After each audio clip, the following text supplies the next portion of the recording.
Good morning mga repa.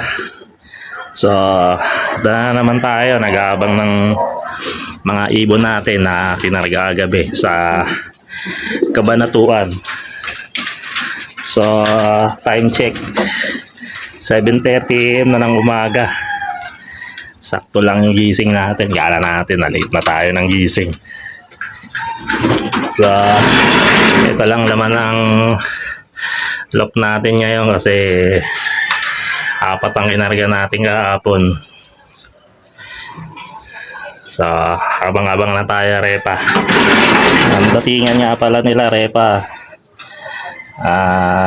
7:45 sa speed na 1.3, sa 7:50 sa speed na 1.2. Sana makauwi agad si Choco natin dahil ina-entry natin yung sa FR ngayong season sa summer race. So maganda na yung abangan natin. Apat yung ibon na inarga natin, repa, si Choco, si Uno, si Dos, saka si Alpha. Sana makauwi sila lahat. So yun, repa, update na lang mamaya pag may pauwi na tayong ibon. Good morning guys, PC. May araw, direct na. 6:45 tayo papawan sa Kabanatuan. Okay, 6:45, Kabanatuan. Okay, bilis. Tama ang ibon natin. Dami.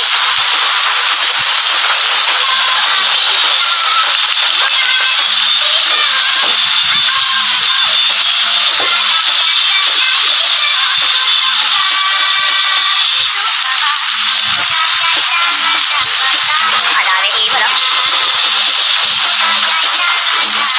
Tayo na.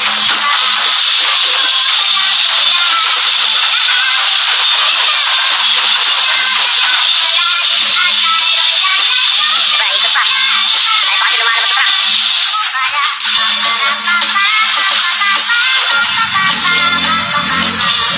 Tayo. Tayo na iba. Oh, good luck sa palaro natin. Fun race.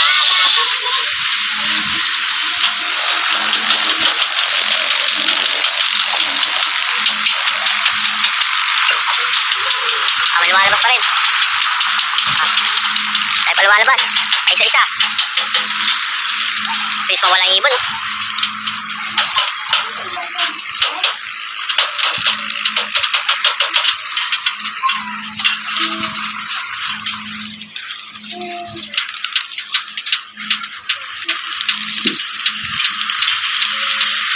Malaking truck, lumalabas pa. Sa maliit, oh. Sundot na lang. Oh, good luck sa mag-alap winner. Time check, repa, 7:50 AM na ng umaga. So datingan na ng ibon natin. Abang-abang na tayo, maya-maya nandito na yan si Choco. Ang dami nang nagpaklak. Grabe yung mga speedan talaga nila, mga repa. Pinakamabilis natin, 1:81 ang speed. Grabe, halimaw. Congrats sa'yo, repa. Bilis ng ibon mo.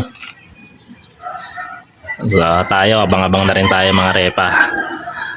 So update na lang pag may dumating na tayong ibon.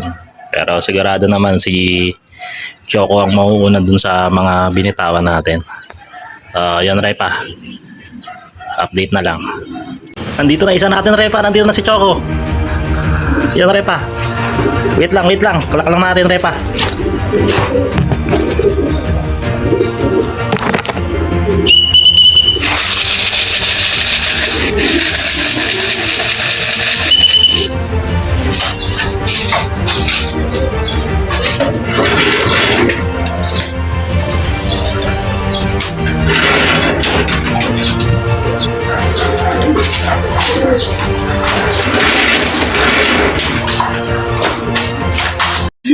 So, yun nga, repa. Na clock mo natin si Choco. Ang speed niya nga pala, 1,135. So, maganda ang pinakita niya ngayon, repa, ngayong first lap ng FR natin. Thank you. Ang galing mo. Sensya na sa kulungan, di pa tayo nakapaglinis. So, update na lang ulit, Repa. Abangan pa natin yung tatlo natin. So, Repa, ito na rin yung isang ibon natin, si Alpha. Nakauwi na rin. Papasukin lang natin, Repa. Bilis bumagsak, di na natin namalayan.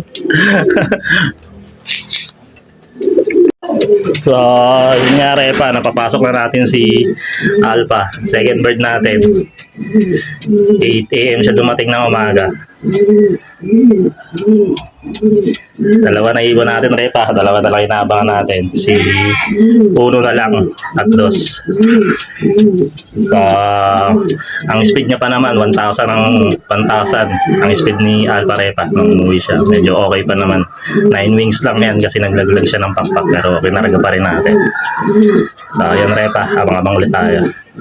Time check, Repa. 8:20 na ng umaga. So, wala pa rin yung dalawa natin. Si Uno at Dos. Saan na naman kaya yung dalawa na yun? Nagpalit na naman ang uwi. Putik. So, yun nga, Repa. Ang cut-off nga pala natin, 8:37 AM ng umaga. Wala pa sila ng ganong oras. Cut-off na naman sila, Repa. So, ito lang dalawang magandang inuwi sa atin. Si Choco, saka si Alpha. So, yun, Repa. Update ko kayo ulit mamaya pag nandito na yung dalawa natin. Nagpalit na naman. Sige, Repa. Ayan, Repa. Nandito na si Uno. Hindi siya nakatok. Uwi siya, 8:36. 1 minute bago katok. Nandito na. Si Dos na lang hinihintay natin, Repa. So, ayan, Repa. Uwi na si Uno. Bago mag-cut-off. Last 2 minutes. Nauwi siya. 8:36 AM ng umaga. So, ang cut-off natin, 8:37. So, ayan, Repa. Isa na lang inaabangan natin. Pero mukhang nakabuti na ng cut-off si Dos. So, hanggang dito na lang, Repa. Update na lang ulit mamaya pag nandiyan na si Dos. So, ayun, Repa, nandito na si Dos. Time check ng pagdating niya, 8:51 AM ng umaga. Late ka na, pero okay pa rin. Masaya pa rin ako kasi nakauwi ka. Kumpleto na tayo, Repa, sa kinarga natin kagabi. 4-4 tayo, mga Repa. Papasukin na natin si Dos. Pero kahit di natin papasukin, papasok mo ng kusa yan. Yun, nakapasok na, Repa. So, yun na nga. Kompleto na tayo sa mga wires natin, Repa. Pakinarga natin kagabi sa Katbalogan. Ay, Katbalogan tuloy. Kabanatuan. Si Uno, Dos. Yan, naghihintay na ng inumin. Mamaya na kayo minom. Pagod pa kayo. Ayan, si Choco, saka si Alpha, Repa. So, yan nga. Kompleto na tayo. 4-4 tayo ngayon, Repa. Si Dakma, wala. Hindi na talaga nakauwi. So, lagasan tayo ng isa nung nakarang toss natin sa Santa Rosa, Nueva Ecija. So, ayan, Repa. Pagpahingayin ko na itong mga wires natin. Tapos maya papakainin ko na itong mga to para ma-recover na sila. Pero mukhang hindi naman sila napagod. Ang malalakas pa. Ang konting recover lang to, maya makakabawi na to pag nakainom na ng electrolytes. So, ayun, Repa, dito ko na natatapusin ang video ko. So, abang-abang na lang ulit sa next video natin sa sunod na kargahan. Hanggang dito na lang. Bye!